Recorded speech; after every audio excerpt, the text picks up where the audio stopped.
ओशो की यह बात आज के समय में बहुत सही साबित होती है। सुनिएगा ध्यान से। कल रात ही मैं कुछ मित्रों को कह रहा था, एक यहूदी फकीर हुआ। वह फकीर अपने दुखों से बहुत परेशान हो गया। कौन परेशान नहीं हो जाता।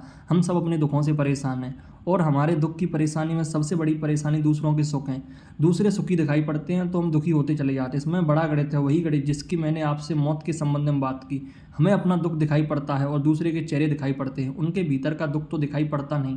उनकी आंखों की, उनके होठों की मुस्कुराहट दिखाई पड़ती है। और कभी अगर हम अपने बाबत भी समझें तो हम समझ लेंगे कि हम भीतर दुखी होते हैं, तभी भी हम बाहर मुस्कुराते चले जाते हैं। असल में दुख को छिपाने की मुस्कुराहट एक तरकीब है। कोई अपने दुख को नहीं दिखाना चाहता। अगर सुखी ना हो सके तो भी कम से कम सुखी हो गया, ऐसे तो दिखाना ही चाहता है। क्योंकि अपने को दुखी दिखाना बड़ी दीनता और हार और पराजय की बात है। इसलिए हम बाहर एक मुस्कुराता हुआ चेहरा बना लेते हैं, नाटक, अभिनय, और भीतर हम जो हैं वह रहते हैं। भीतर आंसू इकट्ठे होते चले जाते हैं, बाहर मुस्कुराहट का अभ्यास कर लेते हैं।